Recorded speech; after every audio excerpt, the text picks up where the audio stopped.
Hello friends, welcome back to the channel. आज हम data structures के एक बहुत ही पावरफुल और इफिशिएंट सर्चिंग टेक्निक के बारे में बात करेंगे, जिसका नाम है बाइनरी सर्च। यह एक ऐसी एल्गोरिदम है जो सर्चिंग को लाइटनिंग फास्ट बनाती है। तो बिना टाइम वेस्ट किए चलिए शुरू करते हैं। बाइनरी सर्च को अच्छे से समझने से पहले हम ये जान लेते हैं कि लीनियर सर्च क्या होता है। तो linear search is a simple searching algorithm used to find the specific element in list or array. It works by checking every element one by one until the target is found or end of the array is reached. मतलब कि हम linear search algorithm का use किसी भी large data से अपने एक दिए गए टारगेट को फाइंड करने के लिए कर सकते हैं। ये एल्गोरिदम काम कैसे करता है? तो ये पूरे अरे में या फिर पूरे लिस्ट में जितना भी एलिमेंट्स होता है उस पे एक एक करके जाता है और अपने दिए गए टारगेट से कंपेयर करके देखता है और पता करता है कि ये मेरा टारगेट इस अरे में या इस लिस्ट में एग्जिस्ट करता है या नहीं करता है। अगर वो ट्रेवर्स करते करते अपने लिस्ट के या फिर अरे के लास्ट पे चला जाए और उसे टारगेट नहीं मिला है, मतलब कि टारगेट उस दिए गए अरे में एग्जिस्ट नहीं करता है। जैसे आइए हम एक एग्जांपल लेते हैं। हमारे पास एक हमारा टारगेट है 11 और एक अरे दिया हुआ है। अब हम इस अरे में अपने फर्स्ट इंडेक्स से लास्ट इंडेक्स तक ट्रेवर्स करेंगे एक लूप के थ्रू, और हम हर एलिमेंट को अपने टारगेट से कंपेयर करके देखेंगे। जैसे कि सबसे पहले हमारा आई, हम एक लूप चलाएंगे for i is equal to zero and i less than size of the array. तो सबसे पहले हमारा आई यहाँ होगा। तो सबसे पहले आई इंडेक्स मतलब array of A r r आई। मान लीजिए कि इस एरे का नाम हमारा ए आर आर होगा। तो ए आर आर आई क्या टारगेट के बराबर है? नहीं है, तो हम आगे बढ़ जाएंगे। ऐसे करते करते हम हर एलिमेंट पे जाएंगे, हर इंडेक्स पे जाएंगे और उसके एलिमेंट को टारगेट से कंपेयर करके देखेंगे। तो जब हम यहाँ पर आएंगे तो यहाँ पे हमारा टारगेट मिल जाएगा, मतलब कि a r r of i. तो a r r i 11 is equal to target. तो मतलब कि ये हमारा एग्जिस्ट करता है इस अरे में ये एलिमेंट। तो यहाँ पर हम रिटर्न कर सकते हैं इसका इंडेक्स या फिर ट्रू फॉल्स कुछ भी रिटर्न कर सकते हैं, या फिर प्रिंट भी कर सकते हैं कि हाँ ये एलिमेंट हमारे अरे में एग्जिस्ट करता है, और प्रिंट करने के बाद ब्रेक कर सकते हैं लूप को। तो इस तरह से ये काम करता है दोस्तों। तो इसमें आप देख सकते हैं कि हम अपने टारगेट को फाइंड करने के लिए हमारा जितना भी नंबर ऑफ एलिमेंट्स है, मतलब कि इसमें हमारा नंबर ऑफ एलिमेंट्स 10 है। तो हमारा लूप 10 बार चलेगा, 10 इटरेशंस होगा। सबसे पहले यहाँ आएगा, फिर यहाँ जाएगा, फिर यहाँ जाएगा, फिर यहाँ जाएगा। मतलब कि दोस्तों, अगर हमारा अरे में मान लीजिए कि 10 लाख एलिमेंट्स है, तो हो सकता है कि हमारा लूप 10 लाख बार भी चले, क्योंकि अगर हमें पता नहीं है कि हमारा जो टारगेट है वो कहाँ एग्जिस्ट करता है। तो इसका मतलब इस एल्गोरिदम का time complexity O of n है। मतलब कि वर्स्ट केस में ये एल्गोरिदम मतलब कि इतना बार इटरेट कर सकता है जितना इस अरे का साइज होगा। ठीक है। लेकिन अगर मान लें कि हमारे पास ये डेटा गिवन है और इसमें हमारा टारगेट 61 है, तो इसमें आप देख सकते हैं कि हमारा अरे जो है वो सॉर्टेड ऑर्डर में है। ठीक है। 4 है, 9 है, फिर 14 है, फिर 21 है, फिर 34 है, फिर 61 है, फिर 67 है, फिर मतलब कि इंक्रीजिंग ऑर्डर में है। तो क्या इस पे भी हम लीनियर सर्च एल्गोरिदम लगा सकते हैं? हाँ, बिल्कुल लगा सकते हैं। हम अपने हर एलिमेंट पे जाएंगे, उसको टारगेट से कंपेयर करेंगे। लेकिन यहाँ पर हम एक बेटर अप्रोच भी सोच सकते हैं। क्या सोच सकते हैं? कि जब हमारा अरे सॉर्टेड हो या फिर जब हमारा डेटा सॉर्टेड हो, तो हम लीनियर सर्च के बजाय बाइनरी सर्च लगा सकते हैं। बाइनरी सर्च काफ़ी इफिशिएंट एल्गोरिदम होगा और इसका इसमें हम इटरेशंस भी कम करेंगे। तो सबसे पहले तो हम समझते हैं कि बाइनरी सर्च और एल्गोरिदम होता क्या है। आइए। Binary search is an efficient algorithm for finding an element in a sorted array or list. It works by repeatedly dividing the search interval in half, making it significantly faster than the linear search for large datasets. मतलब कि इसमें हर iterations के बाद हमारा search space half हो जाता है। मतलब कि एक इटरेशन के बाद अगर हमारे अरे का टोटल साइज 10 है, तो हम एक कंपैरिजन के बाद हमारे अरे का सर्च स्पेस 5 हो जाएगा। फिर दूसरे कंपैरिजन के बाद अरे का सर्च स्पेस 2 हो जाएगा। कुछ इस प्रकार बाइनरी सर्च एल्गोरिदम काम करता है। आइए और समझते हैं। दोस्तों, बाइनरी सर्च तब काम करता है जब आपका डेटा सॉर्टेड हो। इस एल्गोरिदम का फंडा एकदम सिंपल है। अरे को मिडिल से डिवाइड करो, देखो कि वो मिडिल एलिमेंट क्या टारगेट के बराबर है। अगर हाँ है तो आंसर मिल गया। अगर नहीं तो डिसाइड करो कि लेफ्ट साइड सर्च करना है या राइट साइड सर्च करना है। क्योंकि अगर हमारा टारगेट जो है उस मिडिल एलिमेंट से बड़ा होगा, मतलब कि हमें राइट साइड सर्च करना होगा, और टारगेट अगर मिडिल एलिमेंट से छोटा होगा तो हमें मिडिल के लेफ्ट साइड सर्च करना होगा। तो और इस प्रोसेस को तब तक रिपीट करो जब तक एलिमेंट मिल ना जाए या सर्च स्पेस खत्म ना हो जाए। तो बस इतना ही करना होता है। आइए अब हम इसको एक एग्जांपल से समझते हैं। जैसे कि हमारे पास डेटा गिवन है, यहाँ पर एक अरे है जिसमें एलिमेंट्स हमारे पास गिवन है। इसका टोटल साइज 10 है, इंडेक्स 0 टू 9 है। तो सबसे पहले हमारा सर्च स्पेस 0 टू 9 है, मतलब हमारे पास 10 एलिमेंट्स है हमारे सर्च स्पेस में। तो सबसे पहले हमारा क्या कहता है कि सबसे पहले हम मिडिल अपना कैलकुलेट करेंगे। तो हमारा middle low plus high minus low by 2 इस फॉर्मूला का यूज करेंगे। तो हमारा लो है 0 और हाई है 9, तो 0 प्लस 9 माइनस 0 बाई 2 4। तो हमारा मिडिल इंडेक्स अभी 4 आ गया है। अब हम 4 पे आ चुके हैं। क्या हम देखेंगे कि हमारे मिडिल इंडेक्स पे, मतलब कि फोर्थ इंडेक्स पे जो एलिमेंट है वो टारगेट के बराबर है? नहीं है। हमारा टारगेट 61 है, तो ये हमारा टारगेट के बराबर नहीं है। तो क्या टारगेट से छोटा है? हाँ, ये टारगेट से छोटा है। मतलब ये अगर टारगेट से छोटा है, मतलब टारगेट इसके बाद एग्जिस्ट करता है, तो इसके राइट में एग्जिस्ट करता है। तो सर्च स्पेस हम इसको यहाँ से यहाँ कर देंगे, ये हमारा सर्च स्पेस हो जाएगा। ठीक है, तो अब सर्च स्पेस हो गया 5 टू 9। कितना एलिमेंट्स हो गया सर्च स्पेस में? 5 एलिमेंट्स। अब देख सकते हैं कि सर्च स्पेस हाफ हो चुका है। फिर हम मिडिल कैलकुलेट करेंगे। 5 plus 9 minus 5 by 2 which is equal to 7। हम यहाँ पर आएंगे। क्या हमारे मिडिल पे जो मिडिल इंडेक्स पे जो एलिमेंट है वो हमारे टारगेट के बराबर है? नहीं है। तो क्या हमें अब लेफ्ट में सर्च करना होगा या राइट में सर्च करना होगा? हम देखेंगे कि जो एलिमेंट है मिडिल पे 80, वो हमारे टारगेट से बड़ा है। मतलब हम अपने सर्च स्पेस के अब हमें लेफ्ट में जाना होगा। तो हम इसके लेफ्ट में सर्च करेंगे इतना दूर, 61 और 67। अब हमारा रेंज जो हो गया 5 टू 6 हो गया हमारा। फिर सर्च स्पेस हाफ हो चुका है। फिर हम मिडिल निकालेंगे। अब हमारा मिडिल आएगा 5। तो क्या 5 मिडिल जो है, मिडिल पे जो एलिमेंट है, क्या हमारे टारगेट के बराबर है? हाँ, बराबर है। मतलब कि हमें हमारा टारगेट मिल चुका है। तो हम यहाँ पर इसका इंडेक्स रिटर्न कर सकते हैं या फिर ट्रू रिटर्न कर सकते हैं। तो ये कुछ इस प्रकार हमारा बाइनरी सर्च एल्गोरिथम काम करता है। अब आइए हम इसके थोड़ा कोडिंग पार्ट को भी समझने का कोशिश करते हैं कि हम अपने एल्गोरिथम को कोड कैसे करेंगे। तो सबसे पहले हम क्या करेंगे कि अपने अरे का इनिशियल सर्च स्पेस डिफाइन करेंगे।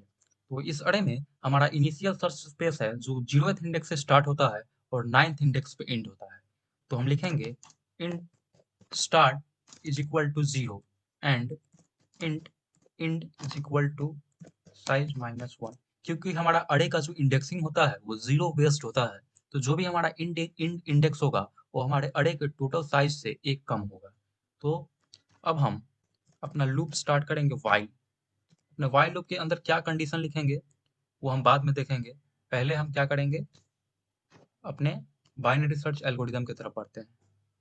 ठीक है, आइए सबसे पहले हम अपना मिडिल इंडेक्स कैलकुलेट करेंगे अपने सर्च स्पेस का। तो हम हमेशा यहाँ पे int mid is equal to start plus क्या करेंगे, इंड माइनस स्टार्ट बाय 2।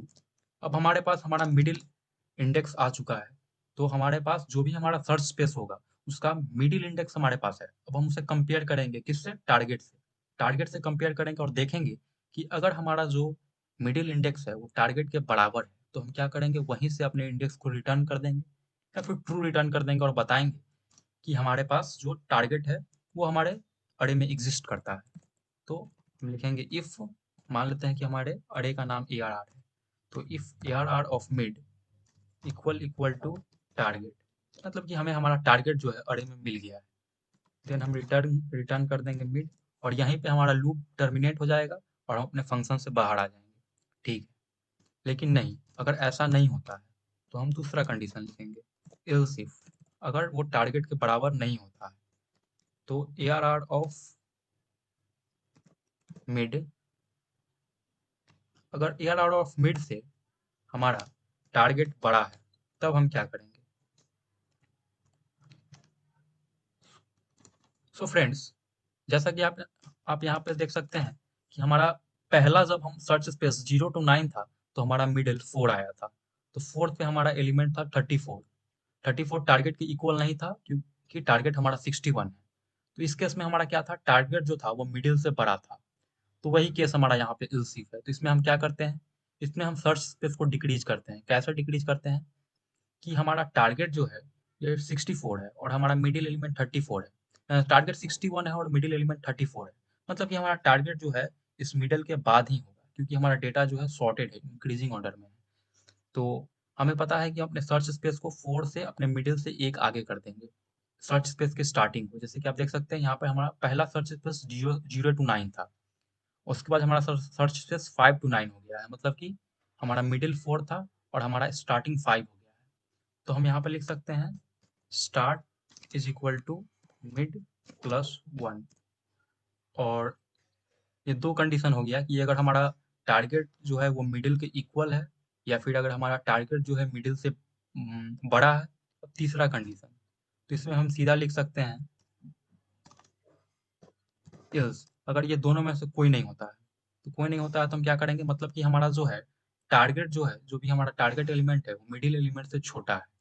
तो इस केस में हम क्या करते हैं, इस केस में अगर मान लेते हैं कि हमारा टारगेट यहाँ पे 21 रहता है, ठीक है, और हमारा मिडिल जो है 4 आया है, तो 21 जो है 34 से तो छोटा है मिडिल के जो, मतलब कि मिडिल इंडेक्स पे जो एलिमेंट है। तो फिर हम अपने सर्च स्पेस को डिक्रीज करेंगे। कैसे करेंगे कि अब हमारा सर्च स्पेस जो हो जाएगा 0 से 3 हो जाएगा, क्योंकि फोर्थ जो है वो हमारे टारगेट से बड़ा है। तो कैसे करेंगे, हम अपने मिडिल, अपने इंड को मिडिल से एक पहले ले आएंगे। मतलब अभी हमारा इंड 9 है, उसके बाद 0 टू 3 होगा, मतलब end is equal to mid minus 1। तो हम यहाँ लिखेंगे end is equal to mid minus 1। ठीक है, अब यहाँ तक तो हो जाएगा। अब हमें अपना लूप कब तक चलाना है, ये कंडीशन भी हम लिख लेते हैं। ठीक है, तो आप देख सकते हैं कि हमारा जो स्टार्टिंग इंडेक्स है सबसे पहले 0 था और इंड इंडेक्स 9 था। फिर स्टार्टिंग 5 हुआ और इंड 9 हुआ। फिर स्टार्टिंग 5 हुआ और इंड 6 हुआ। मतलब कि हमारा स्टार्ट आगे बढ़ते जा रहा है और इंड पीछे आते जा रहा है, और इस तरह से हम अपने पूरे अरे को ट्रेवर्स करते जा रहे हैं। तो ये कब तक होते रहेगा, तभी तक होगा जब तक हमारा स्टार्ट इंड के इक्वल है।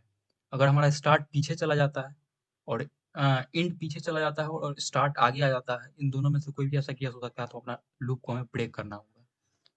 तो ये इंड पीछे आते जाएगा और स्टार्ट आगे बढ़ते जाएगा, और दोनों जब एक पोजीशन पे पहुंच जाएगा तभी तक ये लूप चलेगा। तो हम यहाँ पे लिख सकते हैं while start greater less than equal to end, तभी तक हमारा लूप चलेगा। ठीक है, और आप देख सकते हैं कि अगर हमारा ये पूरा लूप कंप्लीट हो गया है और हमें हमारा मतलब कि टारगेट जो है इस अरे के अंदर नहीं मिला है, तो हम लूप के बाहर आ जाएंगे और यहाँ पर रिटर्न -1 कर देंगे। मतलब -1 रिटर्न कर देंगे, मतलब कि हमारा कि कोई भी एलिमेंट ऐसा, कोई भी इंडेक्स ऐसा नहीं है हमारे अरे में जिस पे हमारा टारगेट एग्जिस्ट करता है। ठीक है, तो इस प्रकार से हमारा सोल्यूशन होगा कुछ। तो दोस्तों आइए अब एक चीज ऑब्जर्व करते हैं कि ये हमारा एल्गोरिदम कैसे जो है लीनियर सर्च से ज़्यादा इफिशियंट है। तो आप देख सकते हैं कि यहाँ पे हमारे लीनियर सर्च में इसी काम को करने के लिए हमें इस पे पहले चेक करना होता है, फिर इस पे चेक करना होता है, टोटल 10 इटरेशंस करने होते हैं। लेकिन वहीं हम जब बाइनरी सर्च एल्गोरिदम का यूज किए हैं तो सेम डेटा को हम 3 इटरेशंस में ही पता कर लिए हैं कि हमारा जो टारगेट एलिमेंट है वो किड्स इंडेक्स पे है। लेकिन यही कंडीशन है कि हमारा अरे जो है वो सॉर्टेड होना चाहिए। तो देख सकते हैं कि हमारे हर इटरेशन के बाद हमारा जो सर्च स्पेस है वो हाफ होते जा रहा है। मतलब कि इसका time complexity O of log n है, और लीनियर सर्च का टाइम कम्प्लेक्सिटी कितना था, ओ ऑफ एन था, क्योंकि वो हर एलिमेंट पे जाके चेक करता है। तो जो जो उसका साइज होगा वही उसका टाइम कम्प्लेक्सिटी होगा। और इसमें इसके बाइनरी सर्च के टाइम कॉम्प्लेक्सिटी में लॉगरिदमिक डिक्रीज आते जा रहा है। मतलब कि सबसे पहले हमारा सर्च स्पेस 100 होगा, फिर नेक्स्ट सर्च स्पेस 50 होगा, फिर नेक्स्ट सर्च स्पेस 25 होगा, ऐसे सर्च स्पेस खुद को हाफ करते जाएगा। तो कुछ इस प्रकार से ये एल्गोरिदम काम करता है। अब आइए हम अपने इस एल्गोरिदम को लीड कोड पे बाइनरी सर्च के क्वेश्चन को सॉल्व करते हैं अपने एल्गोरिदम से, और देखते हैं कि हम जो अप्रोच बाइनरी सर्च का कोड सोचे हैं वो इफिशियंट है या इसमें कुछ कमी है। तो ये हमारा लीड कोड का क्वेश्चन नंबर 704 है बाइनरी सर्च का। इसमें हमारे पास कोई भी अरे दिया हुआ है और एक टारगेट एलिमेंट दिया हुआ है। अगर वो टारगेट एलिमेंट उस अरे में एग्जिस्ट करता है तो उसका इंडेक्स हमें रिटर्न करना है, और नहीं करता है तो -1 रिटर्न करना है। तो आइए हम इसको कोड करते हैं। हमारा सबसे पहले हम अपना स्टार्ट बनाएंगे, स्टार्ट जो है 0 पे डाल देंगे। उसके बाद हम अपना इंड बनाएंगे, इंड इज इक्वल टू जो भी हमारे अरे का साइज है उसमें से हम 1 सब्ट्रैक्ट कर लेंगे और अपना लूप स्टार्ट करेंगे, while start less than equal to end. Okay, सबसे पहले हम अपना मिड कैलकुलेट करेंगे, end mid is equal to start plus end minus start divided by 2। Okay, उसके बाद हम क्या चेक करेंगे, देखेंगे कि क्या हमारा मिड पे जो एलिमेंट है वो टारगेट के बराबर है। If a r mid equal to target, तो हमें क्या करना होगा, यहीं से हम अपने मिड को रिटर्न कर देंगे वो इंडेक्स जिसपे हमारा एलिमेंट एग्जिस्ट करता है। अब नहीं तो सिर्फ अगर ए आर ऑफ मिड से बड़ा है टारगेट, टारगेट बड़ा है तो हम स्टार्ट को मिड प्लस 1 पे डाल देंगे, नहीं तो स्टार्ट को मिड माइनस 1 पे डाल देंगे। ठीक है, यहाँ पे अपने अरे का नाम चेंज कर लेते हैं ए आर आर, क्योंकि हम यहाँ पर ए आर आर यूज किए हैं। अब नम्स भी कर सकते हैं, नेम वेरिएबल का कुछ भी हो सकता है। और यहाँ पर अगर हमें अपना एलिमेंट का नहीं मिला है तो हमें -1 रिटर्न करना है। आइए अपने कोड को रन करके देखते हैं।